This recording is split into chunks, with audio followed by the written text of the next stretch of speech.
Maths foundation के physics के class में आप सभी का स्वागत है। मैं इरफान आलम आपको पढ़ा रहा हूं क्लास 12 के फिजिक्स का चैप्टर नंबर 2, जिसका नाम है इलेक्ट्रिक पोटेंशियल एंड कैपेसिटेंस, और इसका फर्स्ट टॉपिक है जो कि इलेक्ट्रिक पोटेंशियल के नाम से जाना जाता है। मैंने इसके पहली क्लास में इलेक्ट्रिक पोटेंशियल क्या है इसे आपको खूब समझाने की कोशिश कर रखा था। आइए आज फिर थोड़ा सा बात समझते हैं। सपोज कीजिए कि आपके पास यहाँ पर एक चार्ज प्लस क्यू है, यहां से r डिस्टेंस पर एक पॉइंट P है। मैंने आपको बताया था कि 1 कूलम के पॉजिटिव चार्ज को यूनिट पॉजिटिव चार्ज के नाम से जाना जाता है। जब इस पॉइंट पर आप एक यूनिट पॉजिटिव चार्ज प्लेस करते हैं तो ये यूनिट पॉजिटिव चार्ज या तो एनर्जी को गेन करेगा या एनर्जी को लॉस करेगा। कोई unit positive charge electric field के किसी पॉइंट पर रखने पर जितनी एनर्जी गेन या लॉस करता है वो उस पॉइंट का इलेक्ट्रिक पोटेंशियल कहलाता है। The amount of energy gained और loss by unit positive charge if placed at a point in an electric field is called electric potential of that point. और इलेक्ट्रिक पोटेंशियल को V से लिखा जाता है। किसी चार्ज Q के कारण r डिस्टेंस पर इलेक्ट्रिक पोटेंशियल का फॉर्मूला होता है 1/4 pi epsilon naught into Q divided by R। इससे ये पता चलता है कि किसी भी पॉइंट पर इलेक्ट्रिक पोटेंशियल 3 बातों पर डिपेंड करेगा। पहला एक है अमाउंट ऑफ सोर्स चार्ज पर, मतलब वो चार्ज कितना है जो इलेक्ट्रिक फील्ड प्रोड्यूस कर रहा है। दूसरा डिस्टेंस पर, उस पॉइंट का डिस्टेंस सोर्स चार्ज से कितना है इस बात पर। और तीसरा है इस चार्ज का नेचर क्या है, मतलब चार्ज पॉजिटिव है या नेगेटिव है। इससे ये पता चलता है कि इलेक्ट्रिक पोटेंशियल इलेक्ट्रिक फील्ड का कैरेक्टरिस्टिक्स है, जो ये बतलाता है कि एक यूनिट पॉजिटिव चार्ज को इलेक्ट्रिक फील्ड के किसी पॉइंट पर रखने पर कितना एनर्जी गेन करेगा या कितना एनर्जी लॉस करेगा। तो एक नोट में लिखा हुआ है electric potential is the characteristics of electric field. It shows how much amount of energy a unit positive charge will gain और loss if placed at that point in an electric field. It is measured in volt. Electric potential का unit volt होता है। आइए अब हम लोग एक question की ओर चलते हैं। डायग्राम में आपको एक स्फेरिकल शेल दिखाया गया है। इस स्फेरिकल शेल के सेंटर पर +5 माइक्रोकूलम का चार्ज रखा गया है। ए, बी और सी 3 पॉइंट्स हैं जो कि इस स्फेरिकल शेल के सेंटर पर हैं। ए का पोटेंशियल है VA, बी का पोटेंशियल है VB और सी का पोटेंशियल है VC। तो क्वेश्चन में लिखा गया है a charge of +5 microcoulomb is kept at the center of a spherical shell. A, B and C are the 3 points on the surface of this spherical shell. If VA, VB and VC are the electric potential at A, B and C respectively, then choose correct answer. पहला answer दिया हुआ है VA greater than VB, दूसरा है VA less than VB, तीसरा है VA equal to VB और चौथा है none of these। तो आप देखेंगे इन तीनों पॉइंट्स के लिए, मतलब पॉइंट ए, बी और सी, हर एक पॉइंट के लिए सोर्स चार्ज सेम है। जो सोर्स चार्ज ए के लिए है वही बी के लिए है और वही सी के लिए है। तीनों के लिए जो डिस्टेंस होगा वो इस शेल का रेडियस होगा। तीनों के लिए डिस्टेंस भी सेम है। चूंकि सोर्स चार्ज सेम है, डिस्टेंस सेम है, इसलिए हर एक पॉइंट का इलेक्ट्रिक पोटेंशियल सेम होगा। मतलब VA इक्वल होगा VB के और ये इक्वल होगा VC के।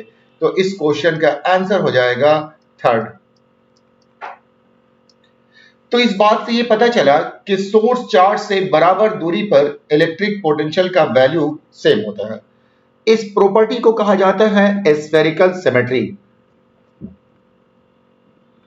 आइए फिर से समझते हैं।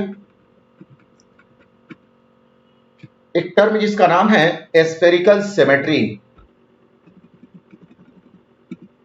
मतलब ये हुआ कि सोर्स चार्ज से बराबर दूरी पर इलेक्ट्रिक पोटेंशियल का वैल्यू सेम होता है। तो लिखा हुआ है electric potential due to isolated point charge shows spherical symmetry that is at equal distance from the source charge, electric potential will be same. तो एक बार फिर से समझेंगे। सपोज कीजिए कि ये आपके पास एक स्फेरिकल शेल है और इसके सेंटर पर एक चार्ज प्लस क्यू रख दिया गया है, तो इसकी किसी भी पॉइंट का पोटेंशियल सेम होगा। क्योंकि हर एक पॉइंट सोर्स चार्ज से बराबर दूरी पर है, तो हर एक पॉइंट का नतीजा electric potential due to isolated point charge ये स्फेरिकल सिमेट्री शो करता है। एक और बात समझ में आती है कि इस सरफेस का हर एक पॉइंट सेम पोटेंशियल पर है, ऐसे सरफेस को कहा जाता है equipotential surface. A surface having same electric potential at all point. A surface having same electric potential at all points is called equipotential surface. एक ऐसा सरफेस जिसके हर एक पॉइंट का इलेक्ट्रिक पोटेंशियल सेम होगा, ऐसे सरफेस को कहा जाएगा इक्विपोटेंशियल सरफेस। इक्विपोटेंशियल सरफेस को हम लोग डायग्राम के जरिए भी समझ सकते हैं। आइए हम लोग एक डायग्राम ड्रॉ करते हैं इक्विपोटेंशियल सरफेस का, जो कि एक पॉइंट चार्ज के कारण है। इस सेंटर पर एक 5 माइक्रोकूलम का चार्ज रख दिया गया है। यहां पर कोसेंट्रिक स्फेरिकल शेल दिखाया गया है।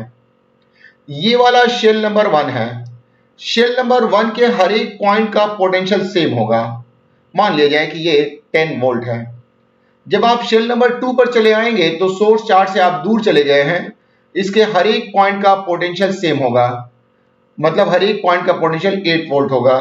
तो ये आपको दूसरा इक्विपोटेंशियल सरफेस है। इसी तरह से थर्ड शेल पर आ जाएंगे तो इस थर्ड शेल के हर एक पॉइंट का पोटेंशियल सेम होगा और वो पोटेंशियल दर्शाया गया 6 वोल्ट से, तो ये भी एक इक्विपोटेंशियल सरफेस है। तो कोसेंट्रिक शेल जिसके सेंटर पर चार्ज रखा हुआ होगा, तो वो सारे के सारे इक्विपोटेंशियल सरफेस होते हैं। एरो से जो दिखाया गया है ये है इलेक्ट्रिक फील्ड। तो आप देखेंगे कि इलेक्ट्रिक फील्ड इक्विपोटेंशियल सरफेस के परपेंडिकुलर होता है और अलोंग आउटवर्ड नॉर्मल होता है। मतलब जिधर पोटेंशियल डिक्रीज कर रहा है, इलेक्ट्रिक फील्ड का डायरेक्शन उसी डायरेक्शन में होता है। आप देखेंगे पहले सरफेस का पोटेंशियल 10 वोल्ट, दूसरे का 8 वोल्ट और तीसरे का 6 वोल्ट है। तो इलेक्ट्रिक फील्ड 10 वोल्ट से 6 वोल्ट की तरफ होता है। तो इलेक्ट्रिक फील्ड इक्विपोटेंशियल सरफेस के परपेंडिकुलर होता है and along the direction of decrease in electric potential. इसी तरह से आपको दिखाया गया है equipotential surface due to charge sheet या सरफेस चार्ज। ये सरफेस चार्ज है या इसे चार्ज शीट भी कहते हैं। तो यहां पर एक सरफेस दिखाया गया, इस सरफेस के किसी भी पॉइंट का पोटेंशियल, चाहे आप पॉइंट ए ले लें, चाहे आप पॉइंट बी ले लें, चाहे आप पॉइंट सी ले लें, हर एक पॉइंट का पोटेंशियल सेम होगा। उसी तरह से आप सेकंड वाले सरफेस पर चले आएंगे तो इसके हर एक पॉइंट का पोटेंशियल सेम होगा। मान लिया जाए कि ये 12 वोल्ट है, तो इसकी किसी भी पॉइंट पर आप पोटेंशियल मेजर करेंगे, हर एक पॉइंट का पोटेंशियल 10 वोल्ट ही होगा। इसके बाद एक तीसरा सरफेस दिखाया गया है, ये भी एक इक्विपोटेंशियल सरफेस है, इसके हर एक पॉइंट का इलेक्ट्रिक पोटेंशियल सेम होगा। मान लिया जाए कि ये 8 वोल्ट है, तो इसके हर एक पॉइंट का पोटेंशियल 8 वोल्ट होगा। यहां भी इलेक्ट्रिक फील्ड को दिखाया गया है कि इक्विपोटेंशियल सरफेस के परपेंडिकुलर है और उसी दिशा में है जिस दिशा में पोटेंशियल का वैल्यू डिक्रीज कर रहा है। आप जाएंगे 14 वोल्ट से 12 वोल्ट, 12 वोल्ट से 8 वोल्ट, तो इलेक्ट्रिक फील्ड 14 वोल्ट से 8 वोल्ट की तरफ डायरेक्टेड है। मतलब इलेक्ट्रिक फील्ड का डायरेक्शन इक्विपोटेंशियल सरफेस के परपेंडिकुलर होता है and along the direction of decrease in electric potential. या दूसरे शब्दों में हम लोग कह सकते हैं कि इलेक्ट्रिक फील्ड के डायरेक्शन में जाने पर इलेक्ट्रिक पोटेंशियल का वैल्यू डिक्रीज करता है। तो आइए इस इक्विपोटेंशियल सरफेस के क्या कैरेक्टरिस्टिक्स है इसको समझते हैं। इसकी क्या प्रॉपर्टीज है, क्या कैरेक्टर है, ये जानने की कोशिश करते हैं। तो पहला कैरेक्टर ये है, नाम से बताया इक्विपोटेंशियल सरफेस, मतलब इक्विपोटेंशियल सरफेस के हर एक पॉइंट का इलेक्ट्रिक पोटेंशियल सेम होगा। Electric potential at all points on an equipotential surface is same. दूसरा, इलेक्ट्रिक फील्ड हमेशा इक्विपोटेंशियल सरफेस के परपेंडिकुलर होगा and along the direction of decrease in electric potential. Electric field is always perpendicular to equipotential surface along the direction of decrease in electric potential, ये दूसरा properties है। आप देखेंगे किसी भी डायग्राम में ये नहीं दर्शाया गया है कि एक इक्विपोटेंशियल सरफेस दूसरे को कट कर रहा है। इसका मतलब ये हुआ कि कभी भी कोई भी दो इक्विपोटेंशियल सरफेस एक दूसरे को कट नहीं करता है। तो any two equipotential surfaces never cut each other. उसके बाद अगर आप किसी चार्ज को इक्विपोटेंशियल सरफेस के एक पॉइंट से दूसरे पॉइंट तक ले जाते हैं तो कोई वर्क नहीं करना पड़ता है, मतलब no work is done to carry a charge from one point to another on an equipotential surface. तो ये था इक्विपोटेंशियल सरफेस की प्रॉपर्टीज। यहां से एक बात और हम लोग सीखेंगे कि अगर हम लोग इलेक्ट्रिक फील्ड के डायरेक्शन में जाते हैं तो इलेक्ट्रिक फील्ड के डायरेक्शन में जाने पर इलेक्ट्रिक पोटेंशियल इंक्रीज करेगा, लेकिन जब इलेक्ट्रिक फील्ड के ऑपोजिट डायरेक्शन में जाएंगे तो इलेक्ट्रिक पोटेंशियल इंक्रीज करता है। तो इलेक्ट्रिक फील्ड के डायरेक्शन में जाने पर इलेक्ट्रिक पोटेंशियल डिक्रीज करेगा, इसके ऑपोजिट डायरेक्शन में जाने पर इलेक्ट्रिक पोटेंशियल इंक्रीज करेगा। जब हम लोग इस सरफेस पर इधर से इधर जा रहे हैं, मतलब ये हुआ कि हम लोग इक्विपोटेंशियल पर चल रहे हैं और ये इलेक्ट्रिक फील्ड के परपेंडिकुलर मूव कर रहे हैं, तो हर एक पॉइंट का पोटेंशियल सेम है, मतलब पोटेंशियल में कोई चेंज नहीं हो रहा है। तो इलेक्ट्रिक फील्ड के परपेंडिकुलर मूव करने पर इलेक्ट्रिक पोटेंशियल में कोई चेंज नहीं होता है। इलेक्ट्रिक फील्ड के डायरेक्शन में मूव करने पर पोटेंशियल डिक्रीज करता है, ऑपोजिट डायरेक्शन में मूव करने पर पोटेंशियल इंक्रीज करता है और परपेंडिकुलरली मूव करने पर पोटेंशियल में कोई फर्क नहीं पड़ता है। आइए इस बात को हम लोग एक रिमार्क 2 से लिख देते हैं। रिमार्क 2 कहते हैं, as one moves along the direction of electric field, electric potential decreases, but if one moves opposite to the direction of electric field, electric potential increases. There is no change in electric potential if one moves perpendicular to the direction of electric field. Electric field के perpendicular move करने में कोई potential में change नहीं होगा। एक question दिया गया, क्वेश्चन नंबर 2 है, क्या कहता है, how does electric potential will change if one moves, how does electric potential change if one moves along A B. अगर कोई ए बी के डायरेक्शन में मूव करे तो पोटेंशियल में क्या फर्क होगा ये बताना है। अगर कोई बी सी के डायरेक्शन में मूव करे तो पोटेंशियल में क्या चेंज होगा, और अगर कोई सी ए के डायरेक्शन में मूव करे तो क्या पोटेंशियल में चेंज होगा। ये डायग्राम में एरो से दिखाया गया है इलेक्ट्रिक फील्ड का डायरेक्शन, मतलब इलेक्ट्रिक फील्ड लेफ्ट से राइट की तरफ है। तो जब ए से बी की तरफ मूव करेंगे तो पोटेंशियल में क्या चेंज होगा ये बताना है। ए से बी की तरफ मूव कर रहे हैं मतलब इलेक्ट्रिक फील्ड के डायरेक्शन में मूव कर रहे हैं, और इलेक्ट्रिक फील्ड के डायरेक्शन में मूव करने पर इलेक्ट्रिक पोटेंशियल डिक्रीज करता है। तो along A B electric potential will decrease.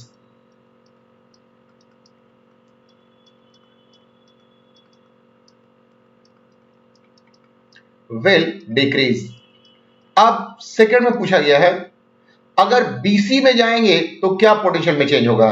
तो हम लोग इलेक्ट्रिक फील्ड के परपेंडिकुलर मूव कर रहे हैं, और इलेक्ट्रिक फील्ड के परपेंडिकुलर मूव करने पर नो चेंज होता है, no change in electric potential. Electric potential. उसके बाद है सी ए। तो इस बार इलेक्ट्रिक फील्ड लेफ्ट से राइट की तरफ है और हम लोग राइट से लेफ्ट की तरफ आगे बढ़ रहे हैं, तो इलेक्ट्रिक फील्ड के ऑपोजिट डायरेक्शन में जा रहे हैं, इलेक्ट्रिक पोटेंशियल इंक्रीज करेगा। Electric potential will increase.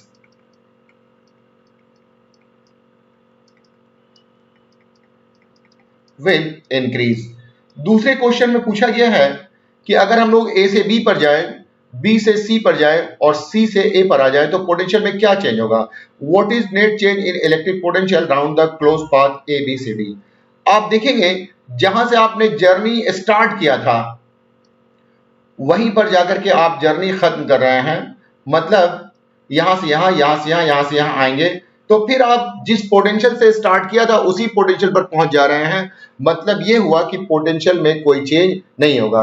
What is net change in electric potential round the close path A B C A, जहां से स्टार्ट करें वहीं पर पहुंचने पर पोटेंशियल में कोई चेंज नहीं होगा। No change in electric potential.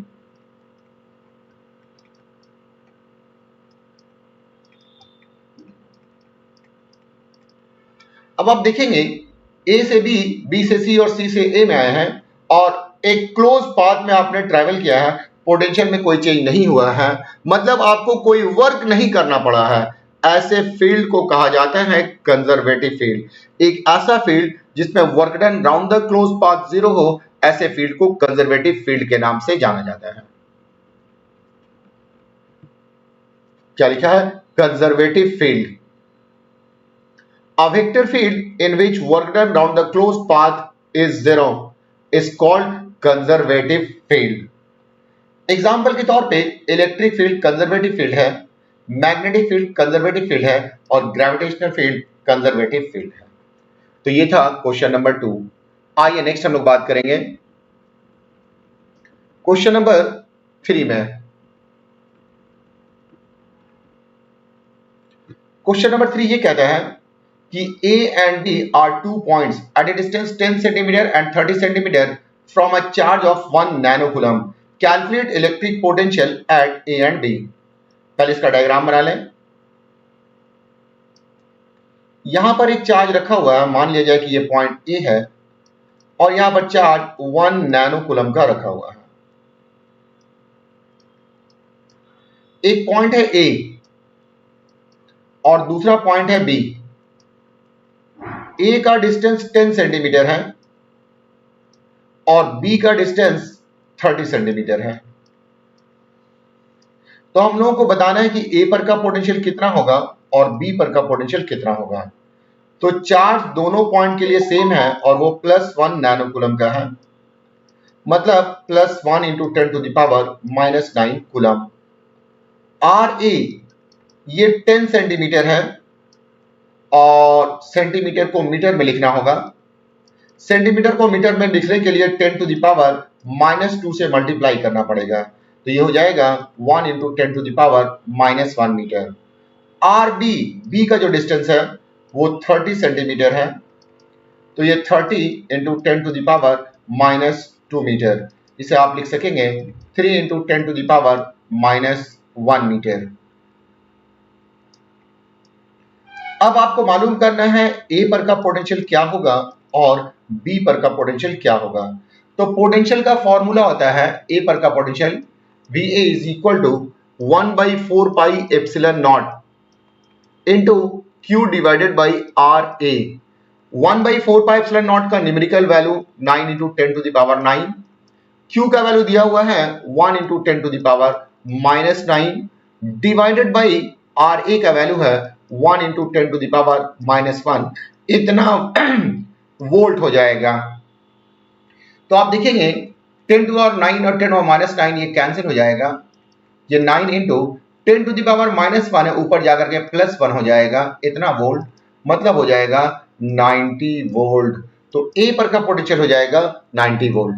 इसी तरह से आप B पर का पोटेंशियल निकालेंगे, इसके लिए 1/4πε0 Q डिवाइडेड बाई RB। 1/4πε0 के लिए लिखेंगे 9 × 10⁻9, Q के लिए 1 × 10⁻⁻9 और R के लिए लिखेंगे 3 × 10⁻⁻1। 10⁻9 कैंसिल हो जाएगा, 3 3 9 ये कैंसिल हो जाएगा, तो ये आपको मिलेगा 3 × 10 और इस तरह से आपको मिल जाएगा 30 वोल्ट। तो आप देखेंगे A पर का पोटेंशियल आया है 90 वोल्ट और B पर का पोटेंशियल आया है 30 volt. A point source charge के करीब है और A का पोटेंशियल 90 वोल्ट है, B पॉइंट सोर्स चार्ज से दूर है, इसका पोटेंशियल 30 वोल्ट है। मतलब जो पॉइंट सोर्स चार्ज के करीब होगा उसका पोटेंशियल ज्यादा होगा, यही मतलब हुआ ना। A का पोटेंशियल ज्यादा है और A सोर्स चार्ज के करीब है, तो पॉजिटिव सोर्स चार्ज के करीब रहने पर पोटेंशियल ज्यादा होता है। तो इससे एक निष्कर्ष निकला है closer the positive source charge, higher will be electric potential. Positive source charge के करीब रहने पर, तो एक रिमार्क मिला है, remark 3, closer the positive source charge higher will be electric potential. Positive source charge के करीब जितना होंगे पोटेंशियल उतना ज्यादा होगा। तो आइए इस बात को लेकर के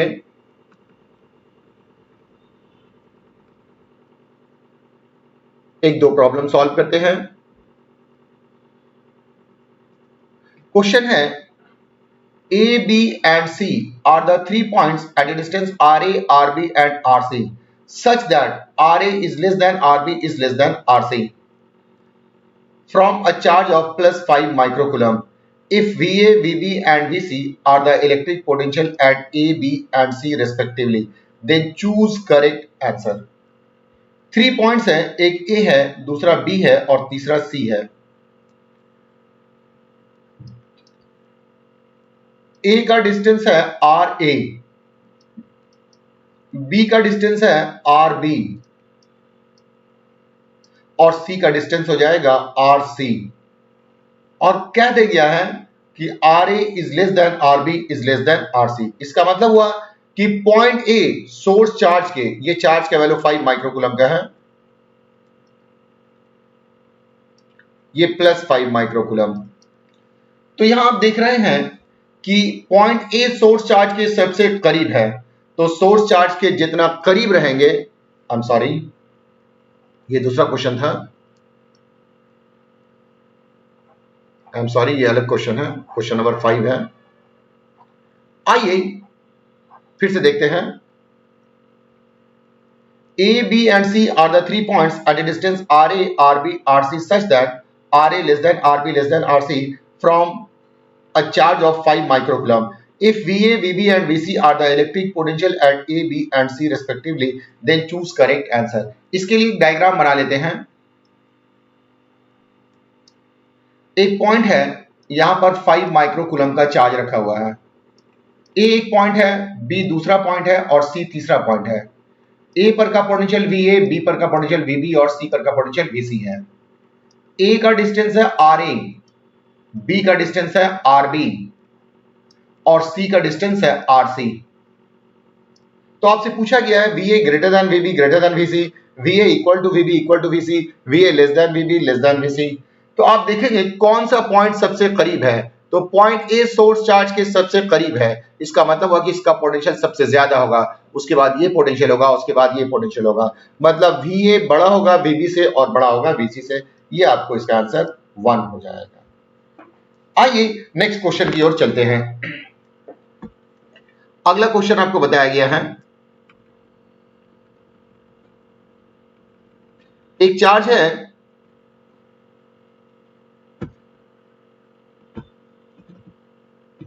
1 कूलम का, एक चार्ज रखा हुआ है। एक पॉइंट A है और दूसरा पॉइंट B है। A पर का पोटेंशियल VA है और B पर का पोटेंशियल VB है।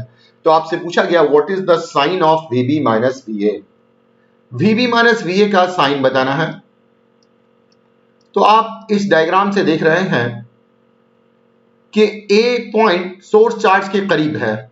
इसका मतलब हुआ कि A का पोटेंशियल ज्यादा होगा और B का पोटेंशियल कम होगा। अगर ऐसा मान लिया जाए कि A का पोटेंशियल 100 वोल्ट है तो B का 100 से कम होगा, हो सकता है कि ये 90 वोल्ट हो जाए। तो ये B का पोटेंशियल 90 वोल्ट हो गया मान लिया जाए, तो A का पोटेंशियल हो जाएगा 100 वोल्ट। तो इस तरह से 90 वोल्ट माइनस 100 वोल्ट, ये आपको आ जाएगा माइनस 10 वोल्ट। तो आपसे पूछा गया VA माइनस VB का क्या साइन होगा, तो VA माइनस VB ये आपको मिल जाएगा नेगेटिव। ठीक है, आइए अगले क्वेश्चन की ओर चलते हैं।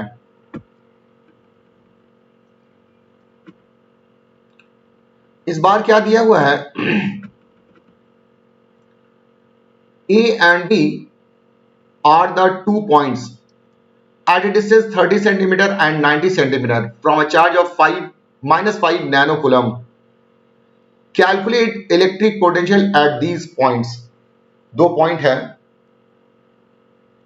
ये यहां पर एक चार्ज रखा हुआ है -5 नैनोकूलम का, यहां से कुछ दूरी पर एक पॉइंट है ए और दूसरा पॉइंट है बी। ए की दूरी जिसे आर ए कहते हैं ये 30 सेंटीमीटर है और बी की दूरी जिसे हम लोग आर बी कहते हैं ये 90 सेंटीमीटर है।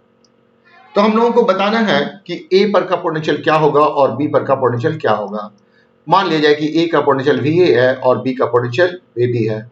तो सोर्स चार्ज का value -5 nano coulomb, R A ये है आपको 30 सेंटीमीटर, इसे आप लिख पाएंगे 30 इंटू 10⁻⁻2 मीटर, जिसे आप लिख पाएंगे 3 इंटू 10⁻⁻1 मीटर।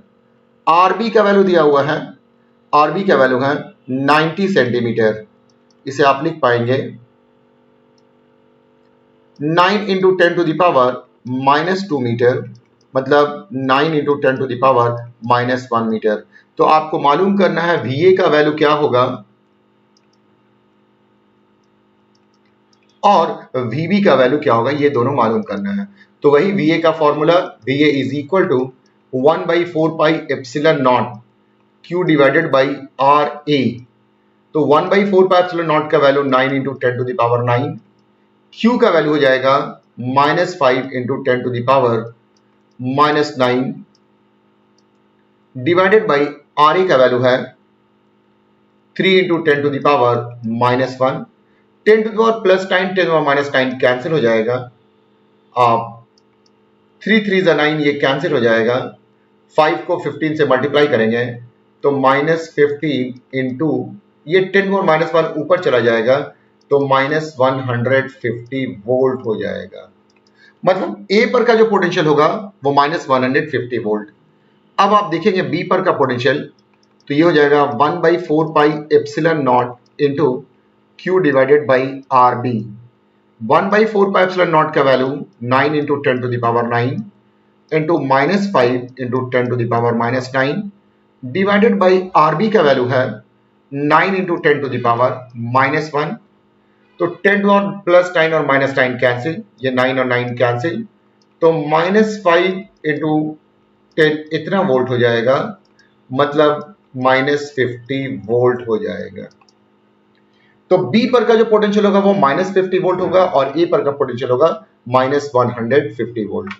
ये -150 वोल्ट, ये -50 वोल्ट से कम माना जाता है, मतलब जितना ज्यादा निगेटिव होगा वैल्यू उतना कम होगा। तो -150 वोल्ट -50 वोल्ट से कम है। ए पॉइंट सोर्स चार्ज के करीब है और इसका पोटेंशियल कम है, मतलब निगेटिव सोर्स चार्ज के करीब होने पर पोटेंशियल कम होता है। Closer the negative source charge, closer the negative source charge lower will be electric potential. तो यहां पर एक रिमार्क बनता है, ये रिमार्क हम लोग लिख सकते हैं। क्या रिमार्क है? Closer the negative source charge lower will be electric potential. Closer the, ये हो जाएगा रिमार्क 4, जो कहलाता है closer the negative source charge, source charge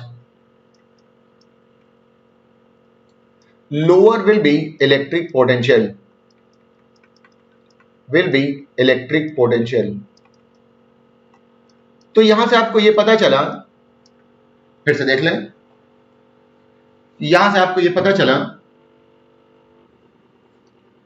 4 remark. पहला रिमार्क यह था कि electric potential due to isolated point charge shows spherical symmetry, मतलब सोर्स चार्ज से बराबर दूरी पर होने पर इलेक्ट्रिक पोटेंशियल का वैल्यू सेम होता है। दूसरा पता चला कि इलेक्ट्रिक फील्ड के डायरेक्शन में जाने पर इलेक्ट्रिक पोटेंशियल डिक्रीज करता है, उसके ऑपोजिट डायरेक्शन में जाने पर इलेक्ट्रिक पोटेंशियल इंक्रीज करता है, उसके परपेंडिकुलर मूव करने पर इलेक्ट्रिक पोटेंशियल में कोई चेंज नहीं होता है। तीसरा ये पता चला कि पॉजिटिव सोर्स चार्ज के करीब होने पर पोटेंशियल ज्यादा होता है। चौथा ये पता चला कि नेगेटिव सोर्स चार्ज के करीब होने पर पोटेंशियल कम होता है। देखिए, closer the negative source charge lower will be electric potential. यहां रिमार्क 4 दिया हुआ है, मैंने दोबारा यहां पे लिख दिया है आपको। आइए क्वेश्चन नंबर 7। एक चार्ज है -2 कूलम का, ए और बी के 2 पॉइंट्स है, ए का पोटेंशियल VA है और बी का पोटेंशियल VB है। आपसे पूछा गया है what is the sign of VB minus VA। तो ए नेगेटिव सोर्स चार्ज के करीब है, इसका पोटेंशियल कम होगा और इसका पोटेंशियल ज्यादा होगा। मान लिया जाए कि बी का पोटेंशियल है 20 वोल्ट, 20 वोल्ट, तो ए का पोटेंशियल 20 से कम होगा, मान लिया जाए कि ये 15 वोल्ट है, तो इस तरह से आपको आ जाएगा 5 वोल्ट। तो VB माइनस VA का साइन पॉजिटिव आ रहा है, तो VB minus VA this is equal to positive. तो एक फाइनल निष्कर्ष ये निकला कि पॉजिटिव सोर्स चार्ज के करीब होने पर पोटेंशियल ज्यादा होगा। फिर से देखें, ये पॉजिटिव सोर्स चार्ज है, इसके करीब होने पर पोटेंशियल ज्यादा होगा, मतलब इससे अगर आप दूर जाएंगे तो पोटेंशियल का वैल्यू डिक्रीज करेगा। लेकिन अगर यही निगेटिव सोर्स चार्ज हो तो निगेटिव सोर्स चार्ज के करीब रहने पर पोटेंशियल का वैल्यू कम होता है, मतलब निगेटिव सोर्स चार्ज से दूर जाने पर पोटेंशियल इंक्रीज करता है। अगर आप पॉजिटिव सोर्स चार्ज से दूर जाएंगे, पॉजिटिव सोर्स चार्ज से दूर जाएंगे तो पोटेंशियल का वैल्यू डिक्रीज करेगा। निगेटिव सोर्स चार्ज से आप दूर जाएंगे तो पोटेंशियल का वैल्यू इंक्रीज करेगा। तो as one moves away from positive source charge, electric potential decreases, but if one moves away from negative source charge, electric potential increases. इसमें एक डायग्राम दिखाया गया है। The variation in electric potential with distance due to charge Q1 and Q2 shown is इतना। Identify the nature of charge।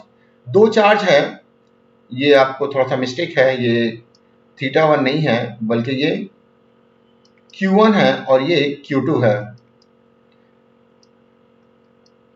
तो यहां पर दिखाया गया है कि जब R को इंक्रीज कर रहे हैं तो पोटेंशियल का वैल्यू डिक्रीज कर रहा है। R को इंक्रीज कर रहे हैं मतलब सोर्स चार्ज से दूर जा रहे हैं तो पोटेंशियल डिक्रीज कर रहा है, और सोर्स चार्ज से दूर जाने पर पोटेंशियल डिक्रीज करता है, इसका मतलब हुआ कि चार्ज पॉजिटिव है, मतलब Q का वैल्यू ग्रेटर देन 0 है।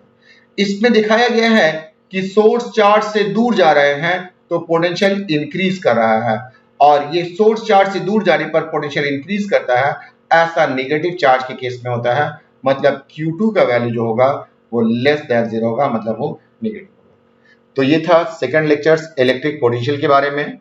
तो आज के लिए इतना ही है, बाकी बातें हम आपको अगले क्लास में बताएंगे। ठीक, ओके।